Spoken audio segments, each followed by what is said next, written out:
Da Bapa, Putra dan Roh Kudus, amin. Bapa di surga, kami mengucap syukur dan terima kasih kami boleh merasakan dan mengalami keberdosaan, kerapuhan, ketidakberdayaan kami.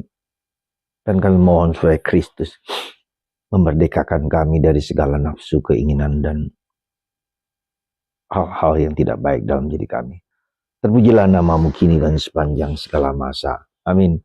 Para saudara, bacaan pertama hari ini dari surat Paulus kepada umat di Galatia mengingatkan kita akan perjuangan kita, pergulatan kita, ya, jatuh bangun kita dalam melawan, mengalahkan dan memohon kepada Kristus untuk memerdekakan kita dari segala macam bentuk kejahatan.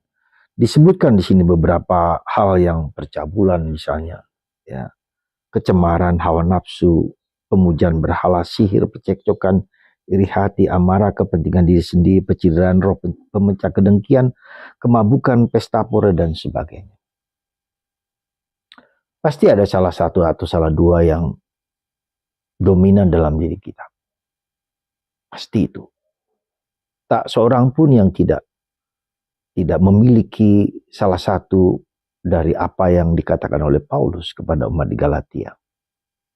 Kita cek semua. Nah, karena itulah maka Paulus menekankan lagi supaya kita, karena kita milik Kristus, maka kita juga harus melakukan buah-buah roh kebaikan. Paulus menyebutkan di sini beberapa hal, misalnya sabar, murah hati, kasih, damai, sejahtera, kemurahan, kebaikan, kesetiaan, sikap lemah lembut, penguasaan diri. Dan itu semua karena kita milik Kristus. Apa yang sebetulnya harus kita jalankan? Kristus kemarin mengatakan, atau Paulus mengatakan kemarin kepada kita bahwa Kristus memerdekakan kita.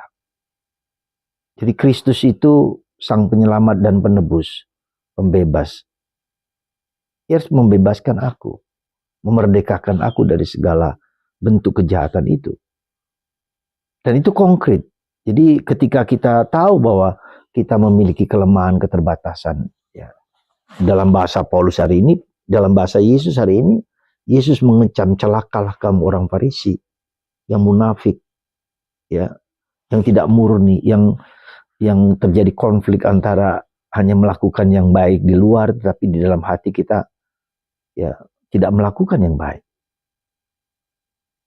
Bentuk itulah yang perjuangan hidup kita. Dan kita bersyukur melihat bahwa itu perjuangan yang gak pernah selesai dan terus-menerus kita jalankan. Ya. Maka saudaraku terkasih, ketika kita melihat kelemahan, kita bisa merasakan dua hal. Kita sedih, kita susah, atau kita justru bersyukur. Sebab dengan kelemahan itu kita bertemu dengan Tuhan dan bergulat dengan kelemahan itu. Hidup itu menjadi dinamis. Ya. Tidak hanya baik saja, tidak hanya buruk saja, tapi sungguh-sungguh terjadi dinamika. Kita bisa jatuh, kita bisa terangkat, tersyukurkan. Jadi disitulah kita lihat bahwa Yesus memerdekakan kita. Tak seorang pun yang murni selama dia masih di dunia, pasti berdosa. Dan kita dipanggil untuk terus mengecek diri sendiri, untuk memperbaiki diri sendiri, untuk bertobat terus menerus. Suatu proses yang selalu berjalan dalam diri kita. Maka mari kita lihat, disitulah kita bisa melihat, mengerti peranan Roh Kudus dalam diri kita. Dengan Roh Kudus ada dalam diri kita itu, kita dibantu untuk mengalahkan roh-roh jahat, dan Roh Kudus selalu membimbing, menuntun kita. Kita menjadi lebih dekat dengan Tuhan. Lewat penderitaan itu kita menjadi lebih dekat dengan Tuhan, lebih mengerti, lebih paham, lebih mendengarkan. Maka seperti hari ini saya kemarin mengajak Anda untuk berdoa seperti Santa Teresa dari Avila. Tuhan Yesus, ajarilah aku berdoa. Saya merasa bahwa selama puluhan tahun sebagai imam pun ternyata cara saya berdoa dan hidup berdoa saya juga tidak sehebat yang saya bayangkan. Maka saya mohon, dan karena kita berdoa menjadi relasi kita dengan Yesus semakin mengerti, semakin dekat kita rasakan dia kehadirannya membimbing dan menuntun. Tuhan Yesus, ajarilah aku berdoa. Tuhan Yesus, dengan Roh Kudus-Mu, bantu aku untuk mengalahkan keberdosaanku. Kata-kata tersebut terus mengilhami dan menguatkan kita.